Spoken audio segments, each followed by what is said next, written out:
ഇതാ വഴിയല്ലേ? ആത്തെന്തായിരുന്നു പരിപാടി? അമ്പലത്തിലൊരു വഴിപാടിന്റെ കാര്യം പറഞ്ഞ. വഴിപാടായിരുന്നല്ലോ, നല്ല കാര്യമായിട്ടായിരുന്നല്ലോ. തോന്നിയ ദിവസം പറയരുത്. തോന്നിയ ദിവസം കാണിച്ചിട്ട് ആ പാവം ജവാന്റെ ഫോട്ടോയില് മാലിട്ട് ചന്ദനത്തിലെത്തിക്കണോ അല്ലേ? പുരുഷേട്ടനെങ്ങാനും അറിഞ്ഞാ പിള്ളേച്ചന്റെ ഫോട്ടോയില് മാലിട്ട് ചന്ദനത്തിലെത്തിക്കേണ്ടി വരും. വീട്ടിൽ വെച്ച് ചതവയ്ക്കും. നാട്ടുകാരെ വിളിച്ചു കൂട്ടിട്ട് മോൻ എന്ത് കിട്ടും? എനിക്കൊന്നും കിട്ടില്ല, പിള്ളേച്ചന് കിട്ടും. നല്ല അസല് പൊതുക്ക്, വലിയ നിലവിലുള്ള ആളല്ലേ, എല്ലാരും ഒന്ന് അറിയട്ടെ എന്ന്. നീ എന്റെ മാനം കളയരുത്. നിനക്ക് എന്ത് വേണേലും ഞാൻ തരാം. എന്ത് തരും? എന്ത് വേണം?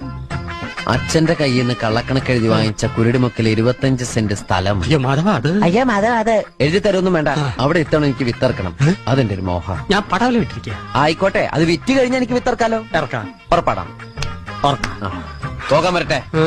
ഇതൊക്കെ മറക്കാതിരിക്കാൻ ഞാനൊന്നും കൂടെ തന്നാലോ? വേണ്ട, ആരും കാണൂല. വേണ്ടെന്നേ. എന്നാ ചാടിക്കോ മോനെ.